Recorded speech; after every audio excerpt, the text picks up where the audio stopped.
साथियों, मैं पारस कुमार आप सभी का स्वागत करता हूं पारस फ्री एजुकेशन में।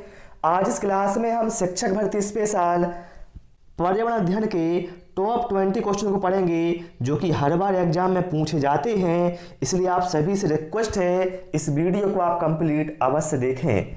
तो शुरू करते हैं साथियों। प्रश्न क्रमांक 1 से कहा गया है, किस अधिनियम के अनुसार शेर, बाघ, गैंडे का शिकार करना एक दंडनीय अपराध है। यहाँ पर 4 ऑप्शन हैं, बताना है करेक्ट आंसर किसके साथ जाएगा। तो ध्यान रखिएगा साथियों, वन्यजीव संरक्षण अधिनियम 1972 के अनुसार शेर, बाघ, गैंडों आदि जानवरों का शिकार करना एक दंडनीय अपराध है। करेक्ट आंसर यहाँ पर ऑप्शन ए के साथ है चला जाएगा। क्लियर हुआ ना सभी को। चलिए भाई, इसके बाद आते हैं प्रश्न क्रमांक 2 पर। कार्बन डाइऑक्साइड को ग्रीन हाउस गैस कहा जाता है क्योंकि। देखिए, एग्जाम में अब ऐसे क्वेश्चन आने वाले हैं। ये सभी को पता है कार्बन डाइऑक्साइड एक ग्रीन हाउस गैस है, इसलिए इतने इजी क्वेश्चन नहीं आएंगे। अब वो ये पूछेंगे कि carbon dioxide green house gas क्यों कहा जाता है इसको। तो इसलिए कहा जाता है भैया कि जो कार्बन डाइऑक्साइड है यह अवरक्त विकिरणों का अवशोषण करती है, जिससे क्या है वायुमंडलीय तापमान में वृद्धि हो जाती है। इसलिए यहाँ पर जो करेक्ट आंसर है वो ऑप्शन सी के साथ हमारा चला जाएगा। ठीक है। और कार्बन डाइऑक्साइड को आग बुझाने वाली गैस भी कहा जाता है साथियों, ये भी आपको ध्यान रखना है। प्रश्न क्रमांक 3, और आप सभी से रिक्वेस्ट है जो साथी भी इस क्लास को देख रहा है वीडियो को लाइक कर लें, शेयर करें, और पहली बार आप हमारे चैनल पर आए हैं तो इसको सब्सक्राइब भी अवश्य करें। ग्रह क्या है? ग्रह आपने कई बार इसका नाम सुना है, सौरमंडल जो आपने पढ़ा होगा। तो देखिए भाई, जो ग्रह होते हैं इनका स्वयं का प्रकाश नहीं होता है और ना ही ये टिमटिमाते हैं। तारे टिमटिमाते हैं, ना कि ग्रह। तो यहां पर जो करेक्ट आंसर है ऑप्शन डी के साथ जाएगा। ग्रह ऐसे अप्रकाशमान पिंड होते हैं जो कि टिमटिमाते नहीं हैं। ऑप्शन डी यहां पर राइट आंसर जाएगा। अगला प्रश्न है, भारत का सबसे गहरा बंदरगाह कौन सा है? मुंबई, पारादीप, नेहावा सेवा या फिर विशाखापट्टनम। तो साथियों, जो विशाखापट्टनम बंदरगाह है जो कि साथियों आंध्र प्रदेश राज्य में है, यह एक प्राकृतिक और भारत का सबसे गहरा बंदरगाह है। राइट आंसर यहां पर ऑप्शन डी के साथ जाएगा। यदि आपसे पूछा जाए पारादीप बंदरगाह कहां पर है साथियों, तो बताइएगा उड़ीसा में है। ठीक है, पॉइंट को नोट करते जाओ। नेहावा सेवा बंदरगाह कहां पर है? तो भैया ए है महाराष्ट्र में। ठीक है। चलिए भाई, इसके बाद आते हैं प्रश्न क्रमांक 5 पर। केवलादेव घना पक्षी विहार भारत के किस राज्य में स्थित है? ये भी कई बार एग्जाम में रिपीट हुआ है। केवलादेव घना पक्षी विहार बताना है भारत के किस राज्य में स्थित है। तो ए है भाई राजस्थान में। ऑप्शन ए यहां पर राइट आंसर हो जाएगा। यदि आपसे पूछा जाए दुधवा राष्ट्रीय उद्यान कहां पर है, तो बताइएगा ए है उत्तर प्रदेश में। ठीक है। पूछा जाए गिर राष्ट्रीय उद्यान कहां पर है, गिर राष्ट्रीय उद्यान कहां पर है, तो ए है भैया गुजरात में। ये साथियों वो क्वेश्चन हैं जो कि एग्जाम में बार बार पूछे जाते हैं। चलिए, इसके बाद प्रश्न क्रमांक 6 पर आते हैं। नर्मदा बचाओ आंदोलन का नेतृत्व किसने किया? सर सुंदरलाल बहुगुणा ने, अन्ना हजारे ने, मेधा पाटेकर ने या फिर बाबा आमटे ने। तो साथियों, नर्मदा बचाओ आंदोलन का जो नेतृत्व है ये किया था मेधा पाटेकर ने। ऑप्शन सी यहां पर राइट आंसर हो जाएगा। यदि आपसे पूछा जाए जो चिपको आंदोलन है उसका नाम किसके साथ जुड़ा हुआ है, तो बताइएगा सुंदरलाल बहुगुणा के साथ चिपको आंदोलन का नाम जुड़ा हुआ है। और चिपको आंदोलन पेड़ों की कटाई के विरोध में किया गया था। अगला प्रश्न क्या है, पेयजल में रोगाणुनाशी के रूप में किस गैस का प्रयोग करते हैं? पेयजल का मतलब क्या है, जो हम जल पीने में यूज करते हैं उसमें यदि रोगाणु है तो उनका नाश करना है, तो बताइएगा किस गैस का उसमें हम यूज करेंगे, तो उसमें करेंगे हम क्लोरीन गैस का यूज। ऑप्शन सी यहाँ पर भाई मेरी करेक्ट आंसर हो जाएगा। यदि आपसे पूछा जाए वायुमंडल में सर्वाधिक किस गैस का प्रतिशत है, तो बताइएगा नाइट्रोजन का लगभग 78%, ऑक्सीजन का लगभग 21% है। और पूछा जाए आग बुझाने वाली गैस किसे कहा जाता है, तो कार्बन डाइऑक्साइड को। सारे पॉइंट नोट कर लो भाई, यहां से एग्जाम में आपको 101% क्वेश्चन देखने को मिलेंगे। भारत में दालों का सर्वाधिक उत्पादन किस राज्य से प्राप्त होता है, तो साथियों भारत में सर्वाधिक दालों का जो उत्पादन भैया ये होता है भारत के हृदय प्रदेश मध्य प्रदेश में। ऑप्शन डी यहाँ पर करेक्ट आंसर जाएगा।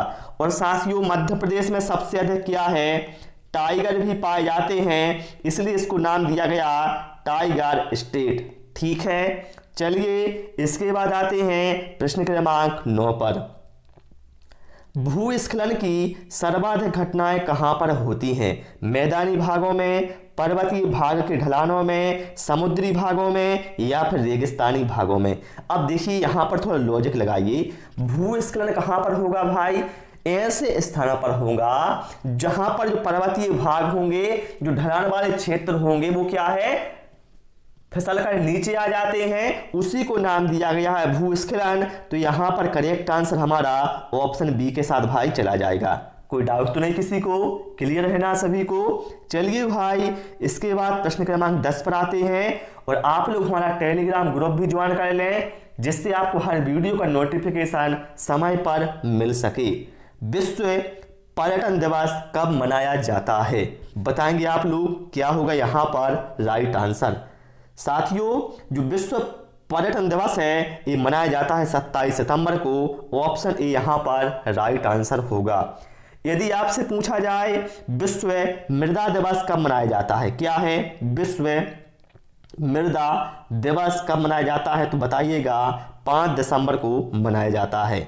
यदि आपसे साथियों पूछा जाए विश्व शौचालय दिवस कब मनाया जाता है, तो बताइएगा 19 नवंबर को मनाया जाता है। और पूछा जाए यदि आपसे राष्ट्रीय खेल दिवस कब मनाया जाता है, तो बताइएगा राष्ट्रीय खेल दिवस मेजर ध्यानचंद, जिन्हें हॉकी का जादूगर भी कहा जाता है, उन्हीं के जन्म दिवस के उपलक्ष्य में 29 अगस्त को मनाया जाता है। ठीक है, इस सारे पॉइंट नोट कर लो, बार बार एग्जाम में पूछे गए हैं, इसलिए मैंने सभी को एक में ही ऐड कर दिया। अगला है मानव शरीर में सबसे अधिक मात्रा किसकी है।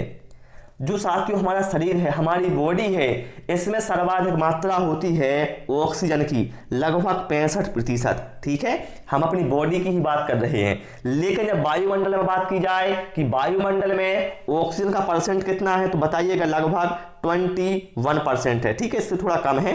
ओके, और आग बुझाने वाली गैस बता चुका हूं कार्बन डाइऑक्साइड को कहा जाता है, और भविष्य का ईंधन कहा जाता है हाइड्रोजन को। अगला है एक कृषक या किसान कई वर्षों से लगातार गेहूं की फसल का उत्पादन करता है, तो उसके खेत की मृदा में, देखिए कोई किसान है या कृषक है जो क्या है कई वर्षों से लगातार गेहूं की फसल का उत्पादन कर रहा है, तो उसके जो खेत की मृदा है उस पर क्या प्रभाव पड़ेगा। अब देखिए भाई, वो हर बार एक ही फसल बार बार बोएगा, तो मृदा में क्या उस पोषक तत्व की क्या है कमी हो जाएगी। तो यहां पर जो करेक्ट आंसर है वो ऑप्शन सी के साथ जाएगा। उस खेत की मृदा में क्या है पोषक तत्वों की कमी हो जाएगी। इसलिए मेरे भाई किसानों को हमेशा सलाह दी जाती है कि वो फसलों को एक निश्चित क्रम में बोएं। ठीक है, जिससे उनका क्या जो चक्रीय क्रम है वो बना रहे। ठीक है, ओके। अगला प्रश्न क्या है, निम्नलिखित में से किसका नाभिकीय ईंधन के रूप में प्रयोग नहीं किया जा सकता है। मोस्ट इंपोर्टेंट सारे यहां पर क्वेश्चन है, यूरेनियम, थोरियम, कैल्शियम या फिर प्लूटोनियम। तो साथियों जो कैल्शियम है इसका यूज नाभिकीय ईंधन के रूप में नहीं किया जा सकता।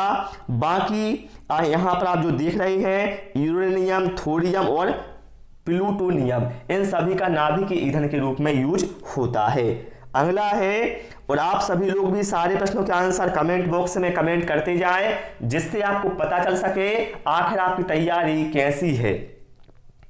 निम्न में से कौन सा युग्म सुमेलित नहीं है? अब यहां पर देखें, शिवकिला दर्रा हिमाचल प्रदेश में है। बिल्कुल भैया, जो शिवकिला दर्रा है ये है हिमाचल प्रदेश में।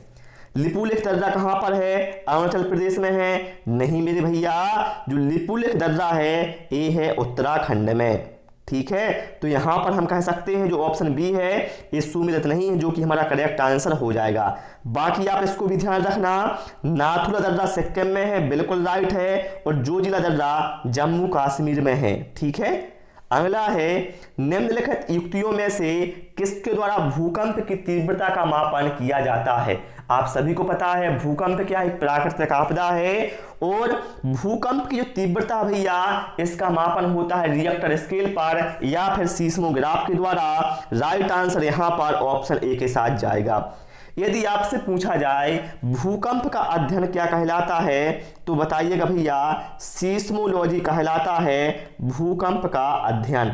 ठीक है, अगला प्रश्न क्या है, रेड डाटा बुक अथवा रेड लिस्ट से संबंधित संगठन कौन सा है? ICUN, UTS, IBWC या फिर WWF। साथियों, जो रेड डाटा बुक है या रेड लिस्ट बुक है साथियों, इसमें क्या है, जो संकटग्रस्त प्रजातियां हैं उनको दर्शाया जाता है। ठीक है, जो कि विलुप्त होने के कगार पर हैं। और साथियों, इस बुक को जारी करता है IUCN। ऑप्शन ए यहां पर राइट आंसर हमारा हो जाएगा। कई बार एग्जाम में पूछा गया है IUCN का फुल फॉर्म क्या है, तो ध्यान रखिएगा, इंटरनेशनल यूनियन, क्या बोला मैंने बोला है international union for conservation of nature. International union for conservation of nature, ये IUCN का फुल फॉर्म होता है। अगला है, त्रिस्तरीय पंचायती राज प्रणाली स्थापित करने की अनुशंसा सर्वप्रथम किसके द्वारा की गई थी? त्रिस्तरीय, तो भैया त्रिस्तरीय की किसके द्वारा की गई थी? बलवंत राय मेहता समिति के द्वारा। ऑप्शन सी यहां पर राइट आंसर होगा। आप सभी लोग हमें कमेंट करके बताएं कि जो द्विस्तरीय पंचायती राज व्यवस्था है इस प्रणाली को स्थापित करने में किसके द्वारा की गई थी? बताएंगे आप लोग द्विस्तरीय की किसके द्वारा की गई थी सिफारिश। चलिए भाई, इसके बाद प्रश्न क्रमांक 18 पर आते हैं। निम्न में से सबसे अच्छा कोयला कौन सा है? सबसे अच्छा कोयला का मतलब क्या है? उच्च कोटि का कोयला यहां पर बताना है कौन सा है। तो हर बार बोलता हूं भाई मेरे, जो एंथ्रासाइट कोयला है ये सबसे उच्च कोटि का कोयला है।